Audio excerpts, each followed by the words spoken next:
विज्ञान इंस्टीट्यूट। बेटा आज का दिन आपके लिए बहुत ही इंपॉर्टेंट है और ये वीडियो भी आपके लिए बहुत ही ज्यादा इंपॉर्टेंट है, क्योंकि मैं इसमें आपको बताने वाला हूं कि हमें क्या कवर करना है और जो हमारे लास्ट के ये डेज है, जो हमारा 1-2 दिन बचा हुआ है, इन दिनों में हमें क्या करना है, बिल्कुल कोर चीजें मैं आपको बताने वाला हूं, किस तरह पढ़ना है। आप ऐसे बिल्कुल जो डेफिनेट क्वेश्चन पेपर में आने वाले हैं, डेफिनेट 110% गारंटी देता हूं मैं आपको, ये क्वेश्चन आपको एज इट इज दिखेंगे, जैसे जैसे आपको गाइड किया जाएगा मेरे द्वारा, आपको उसी तरह प्रिपरेशन करके आनी है। आई एम श्योर आप अभी भी इस टाइम के अंदर भी अगर इन टॉपिक्स को तैयार कर लेते हैं तो डेफिनेटली आप 80% प्लस मार्क्स इजी गोल करेंगे।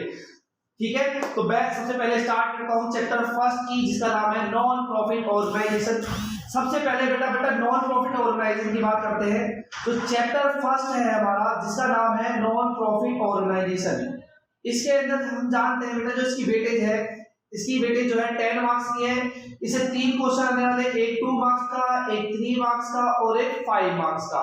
तो मैं सबसे पहले आपको बता दूं बेटा 2 मार्क्स में क्या देखने को मिलने वाला है आपको 23rd पे के एग्जाम में, जो हमारा ये कल परसों बोर्ड का एग्जाम हो रहा है, इसमें 2 नंबर के लिए सीबीएसई ने क्या डिसाइड किया है। तो बेटा इसमें सबसे पहले आपको डिफरेंस याद कर लेना है, receipt and payment account and income and expenditure account, इनके बीच में डिफरेंस याद करके जरूर जाना। ठीक है, ये आपको 2 नंबर में देखने को मिलने वाला है। वो आपको कोई बेसिस देगा, सीबीएसई बोलेगा कि on the basis of this give the difference between receipt and payment account and income and expenditure account. Next मैं बात करता हूं जो 2 नंबर में आपको देखने को मिल सकता है बेटा जी, fund base accounting. Fund base accounting भी आपको 2 नंबर में देखने के लिए मिल सकती है। सेकंड थर्ड पॉइंट जो इसमें आता है, आप थोड़ा सा थ्रू आउट कर लेंगे थ्योरी पार्ट से, टर्म्स जो हमारे नॉन प्रॉफिट ऑर्गेनाइजेशन के इंपॉर्टेंट टर्म्स होते हैं, जस्ट लाइक लीगेसी होता है, ऑनोरेरियम होता है, मैंने आपको अपनी वीडियो में समझा रखा है अच्छे से। ठीक है, आप वहां से देख लीजिएगा। और आपका ऑनोरेरियम होता है, डोनेशन होता है, एंडोमेंट फंड है, मोस्ट इंपोर्टेंट एंडोमेंट फंड है। तो आप इनको जो इंपोर्टेंट टर्म्स है हमारे, इनको पढ़ के जाइएगा, इंपोर्टेंट टर्म्स। तो बेटा 2 नंबर तो आपको यहां से देने वाला सीबीएसई, अगर आप इन टॉपिक्स को कवर कर लेते हैं, इंपोर्टेंट टर्म्स ऑफ एमपीओ।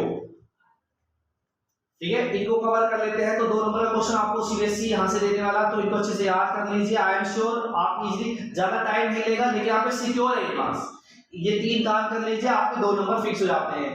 बात करता हूं मैं बेटा 3 नंबर की, जो 3 मार्क्स में क्वेश्चन देखने को मिलने वाला है, वो 3 नंबर का जो क्वेश्चन होगा वो हमारा होगा, या सबसे पहले प्रेफरेंस देता हूं मैं बेटा कंज्यूमेबल आइटम को।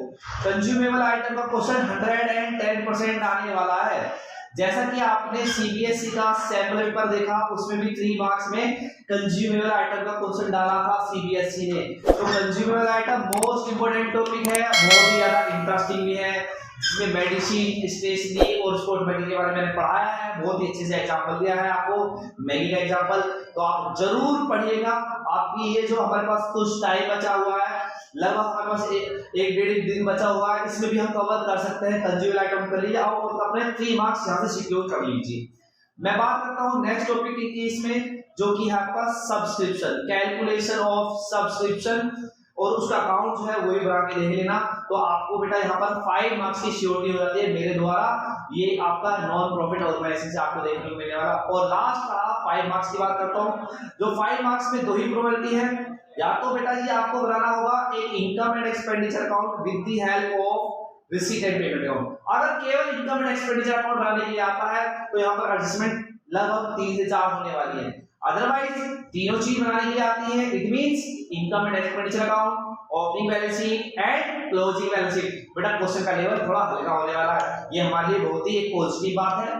तो बेटा जी यहाँ पर एमपीओ से 10 मार्क्स गोल करना बहुत ही ज्यादा आसान है, तो प्लीज इस चीज को इस वीडियो का फायदा उठाइए। ठीक है, बात करता हूं मैं नेक्स्ट चैप्टर की। जो नेक्स्ट चैप्टर है हमारा रिटायरमेंट से जो आने वाला है बेटा जी, रिटायरमेंट से बस आप तैयार करने वाले हैं जो केवल जर्नल एंट्री।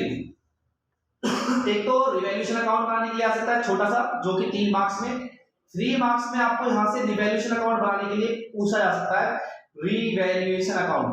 जितने भी नुकसान होते हैं उनको डेबिट कर दिया जाता है, जितने भी फायदे होते हैं उनको क्रेडिट कर दिया जाता है। मैंने बताया था, जैसे कि नुकसान की बात करें, decrease in assets, increase in liability and unrecorded liability, और कुछ जैसे प्रॉफिट्स की बात करें, increase in assets, decrease in liability and unrecorded assets. तो यहाँ से केवल और केवल 3 मार्क्स में आपको जो अब आने वाला एग्जाम है इसमें रिवैल्यूएशन अकाउंट ही दिखेगा।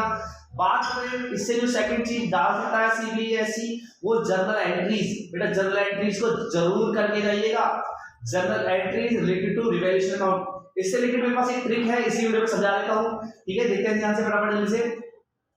रिवैल्यूएशन अकाउंट, जो रिवैल्यूएशन अकाउंट है, अगर बेटा आपको कोई लॉस दिखता है तो आप रिवैल्यूएशन अकाउंट को डेबिट कर देंगे, और अगर आपको कोई प्रॉफिट दिखता है तो आप रिवैल्यूएशन अकाउंट को क्रेडिट कर देंगे।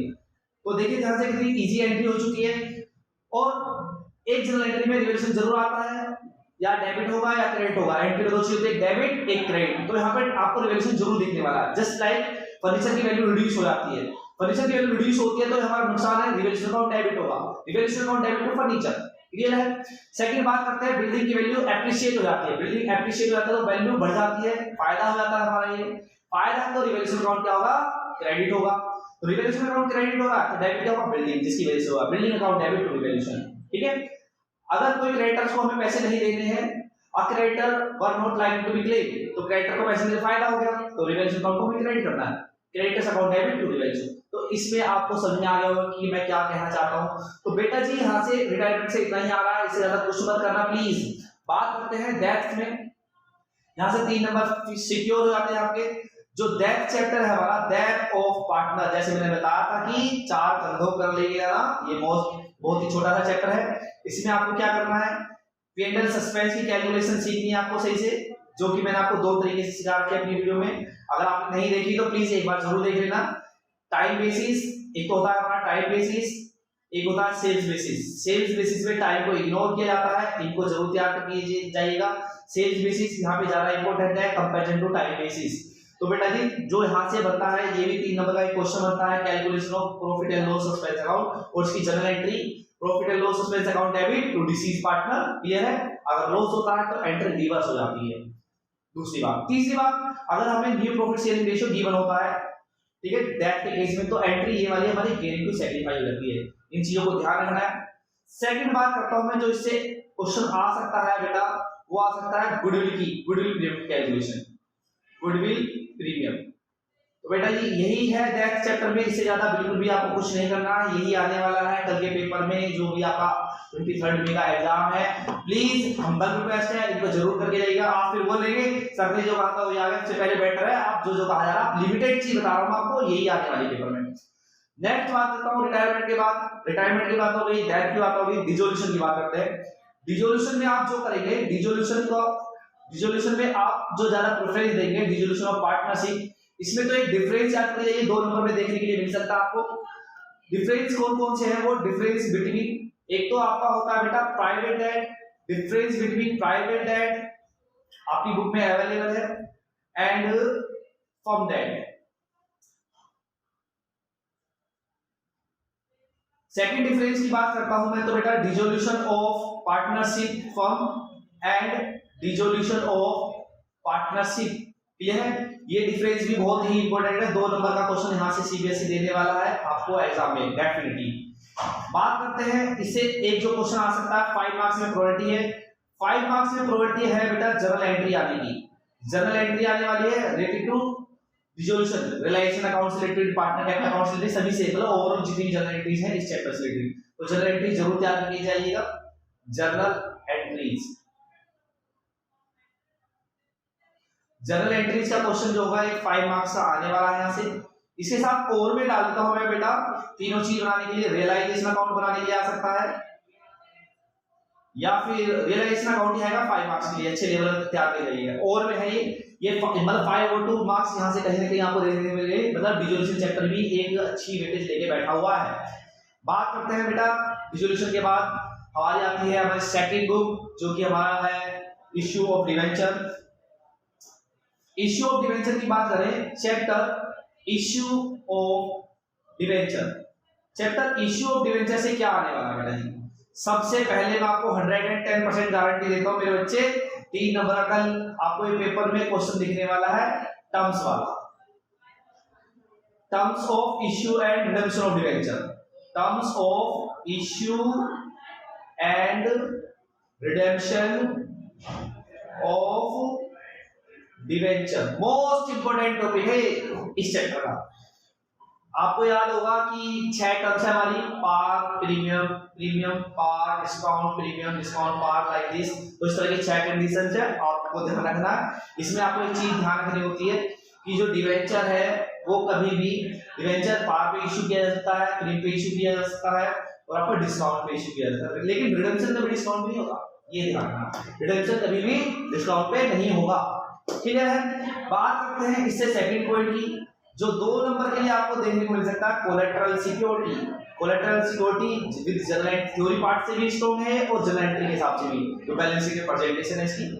कोलेटरल सिक्योरिटी, कोलेटरल सिक्योरिटी भी एक हमारा मोस्ट इंपोर्टेंट टॉपिक है, कोलेटरल सिक्योरिटी। ठीक है, आप इतना कर लीजिए। डेफिनेटली एक चीज और ऐड कर लेते हैं बेटा इसमें, जो 3 मार्क्स में इसके चॉइस में आ सकती है, purchase consideration, assets take over और बिजनेस टेक ओवर जो है हमारा एसेट परचेज कंसीडरेशन। इस टॉपिक को हम जो बोलते हैं issue of debenture other than cash. ये हमारे मोस्ट इंपोर्टेंट 3 टॉपिक हैं जो कि इश्यू ऑफ डिवेंचर से हैं, इनकी आप प्रैक्टिस कर लीजिए। परचेज कंसीडरेशन के 2-4 क्वेश्चन आप एसेट टेक ओवर के करेंगे और 2-4 क्वेश्चन बिजनेस टेक ओवर के करेंगे। बाकी आप प्रेजेंटेशन देखेंगे बैलेंस शीट में कोलेटरल सिक्योरिटी के द्वारा जब डिवेंचर इशू किए जाते हैं। ठीक है, टर्म्स के 2-3 क्वेश्चन कर लेंगे आप, पार, प्रीमियम, डिस्काउंट, ये मोस्ट इंपोर्टेंट है। लास्ट नोट में यही कवर कीजिए, बस इतना कर लो, डेफिनेटली आप अच्छे मार्क्स कर लोगे, इवन आउट ऑफ आउट भी आ जाएंगे क्योंकि पेपर इतने सारा है। ठीक है, बात करता हूं मैं नेक्स्ट चैप्टर की। नेक्स्ट चैप्टर जो हमारा आता है बेटा थर्ड बुक में, थर्ड बुक में आपको सिंपल है, 3 नंबर फिक्स है, 3 नंबर का एक क्वेश्चन आने वाला है। Chapter comparative common size balance statement जो है, comparative and common size statement तैयार कर लीजिए बेटा। ये 3 नंबर पे डेफिनेटली आने वाली है, आपका 3 मार्क्स का क्वेश्चन इसका डेफिनेटली आपको बोर्ड में देखने को मिलेगा। Comparative statement and common size statement. Common size statement में आपको पता है कि 1 साल के डेटा से ही हमारा काम चल जाता है, इवन जबकि कंपैरेटिव में हमें 2 साल का डेटा चाहिए होता है। एब्सोल्यूट चेंज क्या होता है, b-a जैसा कि बोला जाता है, current year value minus previous year value, और परसेंटेज चेंज निकालनी होती है। आपको इजी आता होगा डेफिनेटली, अगर उसके बावजूद भी आप प्रैक्टिस जरूर करें 1-2 क्वेश्चन की, तो 3 नंबर आपके यहां से सिक्योर हो जाते हैं। लास्ट चैप्टर जो रह जाता है हमारा कैश फ्लो स्टेटमेंट, जो हमारा लास्ट चैप्टर है, इसकी जो वेटेज है cash flow statement, CFS। Cash flow statement में 2 ही क्वेश्चन आने वाले हैं, एक तो क्वेश्चन आपको 5 मार्क्स का दिखेगा और एक 2 मार्क्स का दिखने वाला है। जो 5 मार्क्स में क्वेश्चन आने वाला है वो आपका 2 प्रोबेबिलिटी है मेरे सामने। एक तो प्रोबेबिलिटी है कि आपको केवल और केवल ऑपरेटिंग एक्टिविटी के लिए बनाने के लिए बोलेगा। अगर ऑपरेटिंग एक्टिविटी के लिए बोलता है तो बेटा जो क्वेश्चन का लेवल होगा, जो एक्टिविटी होगी, जैसे कि हम जानते हैं ऑपरेटिंग एक्टिविटी एक बहुत बड़ी एक्टिविटी है, तो केवल ऑपरेटिंग एक्टिविटी ही तैयार करवाएगा और आपको 5 मार्क्स के लिए 5 मार्क्स उसी से मिल जाने हैं। ठीक है, तो ऑपरेटिंग एक्टिविटी हो गया, तो ऑपरेटिंग एक्टिविटी बनाने के लिए आ सकता है, या फिर सेकंड इसी में चॉइस आती है 5 मार्क्स में, आपको पूरा कैश फ्लो बनाना होगा, प्रिपरेशन ऑफ CFS, जिसमें 3 एक्टिविटी करनी है हमें, operating activity, investing activity, financing activity, जो आपको मैंने बड़ी डिटेल में पढ़ाया है अपनी वीडियो में। तो बेटा जी इस बात करते हैं, आपके मन में क्वेश्चन आ रहा है कि सर ये 2 मार्क्स में क्या आने वाला है। बेटा यहाँ से जब 2 मार्क्स में देखने को मिलेगा, एक तो आपको कैश एंड कैश इक्विवेलेंट का मीनिंग आना चाहिए, cash and cash equivalent. Cash and cash equivalent मैंने आपको अपनी वीडियो बताया था, मैं एक बार दोबारा बता देता हूँ। Cash and cash equivalents, cash and cash equivalent क्या होते हैं, वो आइटम होते हैं जो वेरी हाईली लिक्विड होते हैं। Cash and cash equivalent are the highly liquid item which can be converted into cash within 3 months only.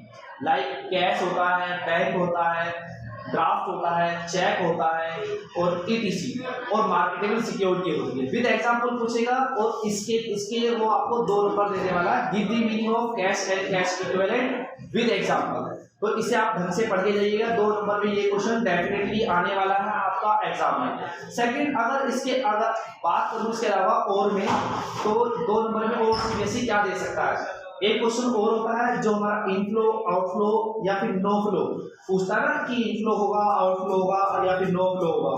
तो बेटा यहाँ से क्वेश्चन भी आ सकता है कि कोई आपको ट्रांजैक्शन दी जाएगी, आपसे पूछा जाएगा कौन सी एक्टिविटी में क्या हो रहा है, इनफ्लो हो रहा है, आउटफ्लो हो रहा है। जैसे कि एग्जांपल बात करते हैं इंटरेस्ट और डिवेंचर। इंटरेस्ट और डिवेंचर तो आप बोलेंगे क्या बेटा ऑपरेटिंग एक्टिविटी में आएगा, ये हमारा ऐड होने वाला है, ठीक है। और फाइनेंसिंग एक्टिविटी के लिए क्या है, आउटफ्लो है, ठीक है। इस तरह purchase of fixed assets, purchase of fixed assets में क्या होगा, इन्वेस्टिंग एक्टिविटी में आने वाला है, आउटफ्लो ऑफ कैश होगा। तो ये क्वेश्चन आता है यहाँ से इनफ्लो का, या तो आपसे क्वेश्चन में पूछा जाएगा इनफ्लो आउटफ्लो या नो फ्लो वाला क्वेश्चन जो होता है, ये 2 नंबर पे क्वेश्चन आने वाला है नो फ्लो।